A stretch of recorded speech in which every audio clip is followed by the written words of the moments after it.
ایک زازان نام کا نا گویا تھا، آواز بڑی سریلی تھی۔ شراب خانے میں جب محفلیں سجتی تھی تو معاذ اللہ وہ گانے گایا کرتا تھا، سریلی آواز تھی۔ حضرت عبداللہ ابن مسعود حضور کے صحابی، حضور نے فرمایا عبداللہ ابن مسعود اسی طرح قرآن پڑھتے ہیں جس طرح میرے اوپر نازل ہوا تھا۔ عبداللہ ابن مسعود نا چھوٹا قد اور پتلی پتلی ٹانگیں تھی حضرت عبداللہ ابن مسعود کی۔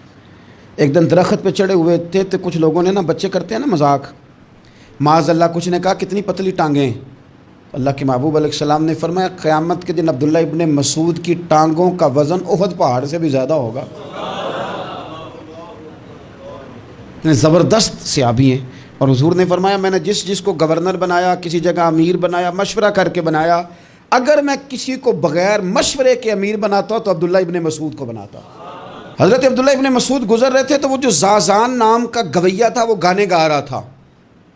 ہماری جو تقریریں ہیں نا جی، میری طرح کے لوگ، وہ چونکہ جمعہ پڑھانا ہے، 45 منٹ پاس کرنے ہیں، تو نہ وہ ذوق سے تیاری، نہ وہ درد، قوم کی اصلاح۔ ایک میرے حصہ فرمایا کرتے تھے تمہارا بچہ بگڑ جائے تو کتنے پاپڑ بیلتے ہو صحیح ہو جائے، یکدم خدا نہ خواستہ خاکم بدہن کروڑ دفعہ اللہ معاف کرے کسی باپ کو رات کو خبر مل جائے کہ تیرا بیٹا نشہ کرتا ہے، سوئے گا رات کو، روئے گا کہ نہیں مصلی بچھا کے؟ لیکن یہ صرف اپنے بیٹے کے بارے میں ہے، کاش قوم کے ہر بیٹے کے بارے میں ہمارا یہی ذہن بن جائے کہ یار یہ کیوں بگڑ گیا ہے۔ اور اس درد سے جب ہم اصلاح کریں گے، تقریر کریں گے، پھر آپ محسوس کریں گے کہ اللہ اس میں اثر بھی پیدا کرے اور اس میں تاثیر آتی۔ حضرت عبداللہ ابن مسعود گزرے تو اب درد تھا نا دل کے اندر، اور اگر کسی نے توبہ کرنی ہے تو ایک جملے سے بھی کر لینی ہے۔ آپ گزرے، سریلی آواز کانوں میں آئی، کھڑے ہو کے کہنے لگے کون ہے؟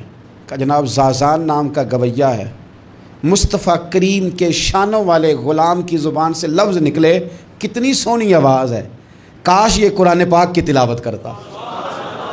اللہ اکبر، کاش کوئی ایسا ہو تو صحیح جو ہمیں کہے کہ کاش یار تو قرآن پڑھتا، کتنی سونی آواز ہے، کاش تو نعت پڑھتا۔ کوئی کہے تو صحیح، کوئی کہتا ہی نہیں، کوئی کہتا ہی نہیں کتنا سونا چہرہ ہے، کاش اس پہ داڑھی ہوتی، کوئی کہتا ہی نہیں میری ملت کے جوانوں کو۔ سینکڑوں لوگ ہیں۔ ایک بچہ مجھے ایک دفعہ ملا لاہور میں، تو میرے گلے رکھ کے اس طرح رویا جس طرح کو بچھڑا ہوا روتا ہے۔ میں نے لگا پیر صاحب مر جان لگے ہیں، کوئی ساڈی اصلاح ہی نہیں کرتا، کھوب گئے گناہ وچ، کوئی باں ہی نہیں پھڑتا، کوئی ملے تو صحیح جو ہمارے دکھوں کا مداوع کرے، کوئی نہیں، اپنی اپنی نفسا نفسی، کوئی بات بتانے والا ہی نہیں۔ میں اکثر دوستوں سے کہتا ہوں کہ بڑے شوق سے سن رہا تھا زمانہ تو ہم ہی سو گئے، داستان کہتے کہتے لوگوں کا دل کرتا ہے ان کی اصلاح ہو جائے، پر کوئی درد والا ہو، کوئی ایسی بات ہو تو تب ہے نا جی۔ ہائے ہائے، حضرت عبداللہ ابن مسعود کہنے لگے کاش یہ قرآن پاک پڑھتا، یہ کہہ کے چلے گئے۔ باہر وہ نکلا نا، جب سارے لوگ باہر نکلے اس معاذ اللہ بری مجلس سے، تو چیم گوئیاں ہو رہی تھیں کہ آج تو یہاں حضرت عبداللہ ابن مسعود بھی آئے تھے۔ تو زازان سے کسی نے کہا کہ آج نا حضرت عبداللہ ابن مسعود نے تیری آواز سنی، تیری آواز، تو وہ کہہ رہے تھے کاش اتنی سونی آواز سے قرآن پڑھتا تو مزہ آتا، کاش۔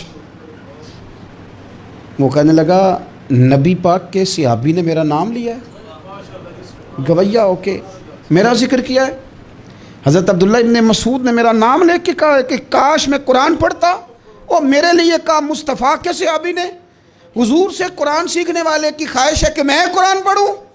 دوڑے گئے، کدھر ملیں گے عبداللہ ابن مسعود؟ فلاں جگہ غسل کیا، وضو کیا، پیروں میں لگ گئے جا کے، کہنے لگے سونیا جس کے قرآن پڑھنے کی تعریف مدینے والے کریں وہ میرے بارے میں کہے کہ مجھے قرآن پڑھنا چاہیے تھا، آج سے میں نے ٹھوکر ماری سارے گانوں کو، سکھاؤ مجھے قرآن، میں قرآن ہی پڑھا کروں گا، میں قرآن پڑھوں گا، میں پڑھ کے سناؤں گا، لوگ میری زبان سے اللہ کے کلام کی تلاوت سنا کریں گے۔ کوئی بیٹھا ہوا مجھے دور دعا دیتا ہے، میں ڈوبتا ہوں سمندر اچھال دیتا ہے، کوئی تو ہو نا جو کہے، کوئی تو ہو۔ فرمانے لگے بس ہو گئی حضور، آپ دیکھیں گے میں قرآن ہی پڑھوں گا۔